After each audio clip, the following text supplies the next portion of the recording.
بزرگان لیدلی وو. زمونږ والد صاحب نور الله مرکزه ما ته یو ځل وی بچیه مفتی محمود صاحب او مولانا غلام غوث هزاروی صاحب دا دواړه فرشتې وي، د انسان جامې اچولې وي خو وی فرشتې. وی مولانا محمد یوسف بنوری رحمت الله علیه راغلی و د کراچۍ نه،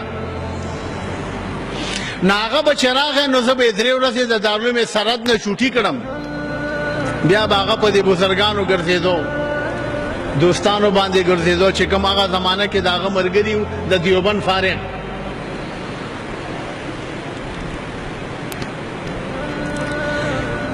درې ورځې بعد به هغه بیا په ریل ګاډي کې تلو کراچۍ ته. وی یو ځل کراچۍ ته چې تلو نو زه هغه دواړه د بالا ماڼۍ نه لاړو ټانګه کې ریلوے سټیشن ته، په جاز کې ډبه کې ناست یو د ریل ګاډي کې،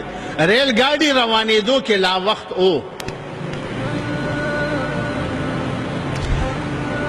وی ما ته مولانا یوسف بنوری رحمت الله علیه وی چې رورا، وی هغه به ما ته رورا وی، رورا یو خبره درته کومه او په دې زړه ولیکه. وی ما ورته چې جی وکړئ که دا د سن 61 یا د 62 خبره ده ښه، د هغه زمانې چې زه پیدا هم نه وم،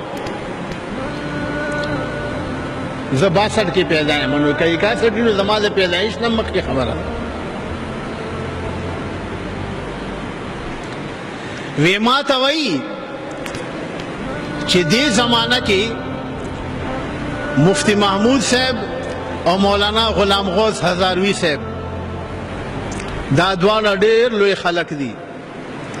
د دوی ملګرتیا وکړه نو خدای به دې کامیاب هم کړي او مغفرت به دې وکړي،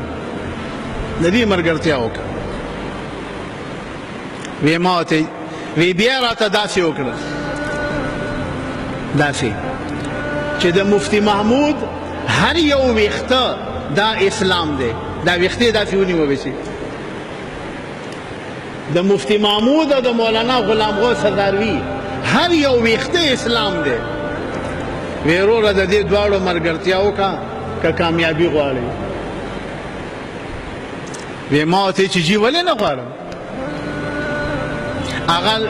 ګاډی روان شو، زه راغمه دارالعلوم سرحد کې راته پته ولګېده چې مفتی محمود صاحب او غلام غوث هزاروی صاحب دواړه پېښور ته راغلي دي او په قاسم علي خان جومات کې ناست دي. وی زه په منډه ورغلم، چې ورغلم نو د دې جومات نه لاندې به هغه زمانه کې وي یو چولو والا ولاړو چې چولې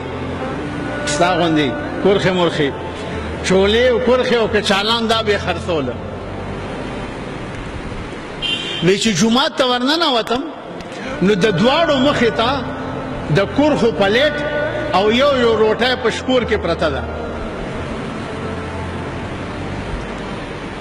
او دواړه روټۍ خوري.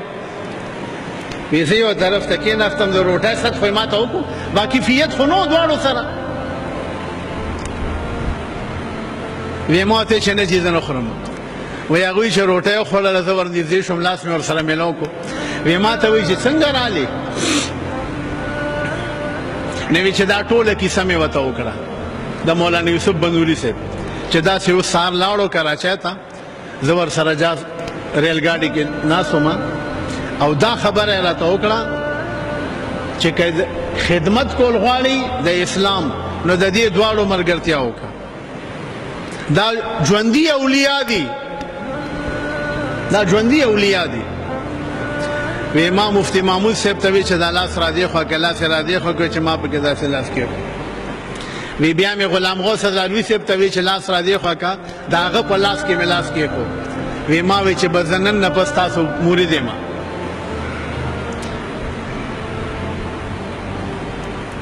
اوف داسې خلک چېرته نه پیدا کې، داسې اولیا به چېرته نه راولي.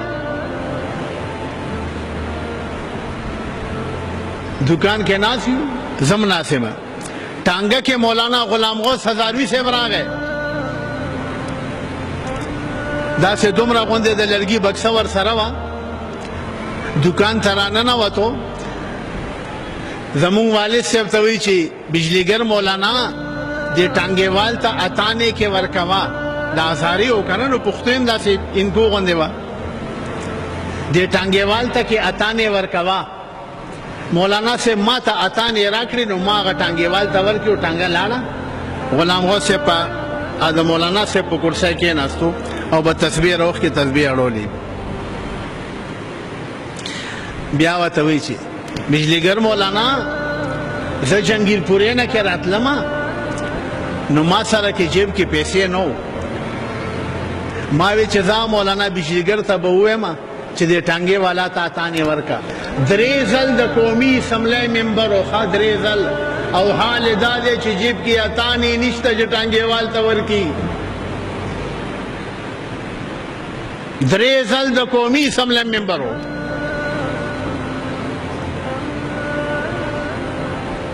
اتانې ما غله ورکي و غله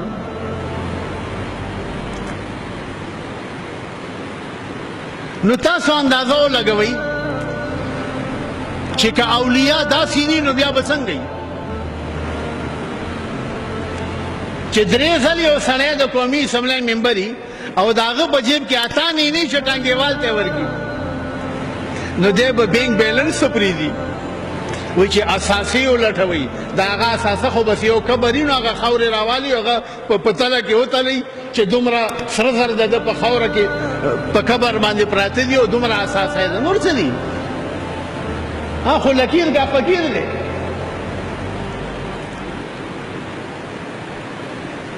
نو چا چې داسې اولیاء لیدلي قسم په خدای که هغې ته بیا نور خوند ورکوي وی خدایا څه شو هغه ښکلي ښکلي خلک خدایا څه شو هغه ښکلي ښکلي خلک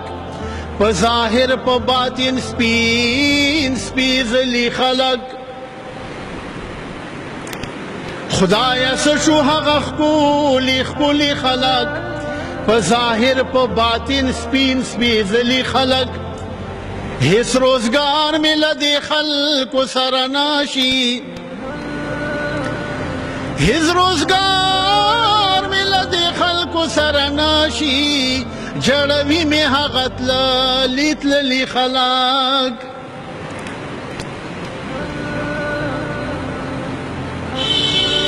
خبر نه یم چې به کومه خواته لاړ شم خبر نه یم چې به کومه خواته لاړ شم لیدی نشي هغه ما لیدلي خلک خبر نه یم چې به کومه خواته لاړ شم لیدی نشي هغه ما لیدلي خلک لکه انور چې د اورو په څوکه درومي